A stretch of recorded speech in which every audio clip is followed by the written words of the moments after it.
Once upon a time, a brave knight lived in a castle in a beautiful lake. His name was Alberto. He was 24 years old. He lived with his family and he was very tall and thin. One day, he went to the river to relax. Suddenly, he heard screams. He tried to approach and he saw a thief stealing Queen's crown and hitting her in the face. The knight decided to help her and he pulled out his sword, starting a fight. The thief had a better sword, but Alberto finally won. Immediately, he gave the crown to the queen and she thanked him for being polite and brave. One moment later, she invited him and her castle. The next day, Alberto went to her house and they started talking about the defensive system of the castles while they were eating a rich lunch.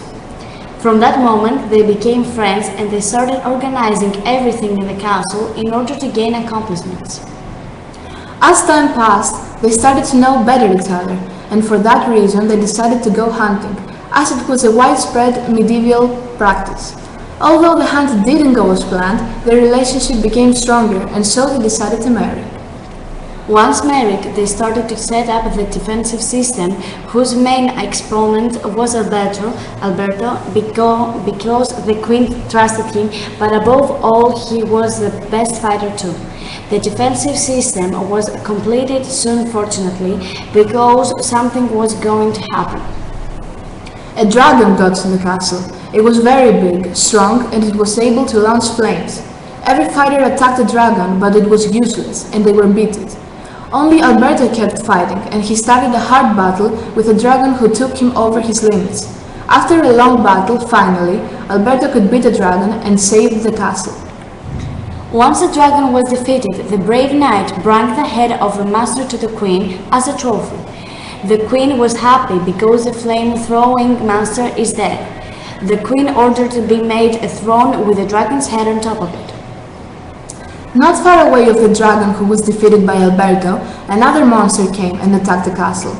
It was a terrible big rat, which defeated all the knights. Without Alberto, which continued the fight for 3 days, then he beat the monster. From its tail, he made a powerful poison. The archers used it to defend. Now that the battle is over, the damage has been measured. More people were injured. Many were lost in the battle. The fortress also suffered serious damage. It was half past 1 year. Expectations have been renovated and no longer look old damages. The wounded are completely recovered. Alberto had built a hall for the memory of the heroes. The names of the heroes are engraved on the hall walls.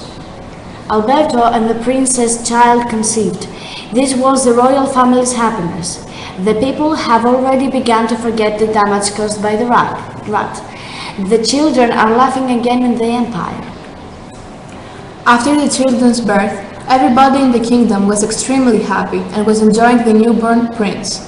Alberto was dedicated to his son Eric and trained him very hard to be the best and strongest knight in the world.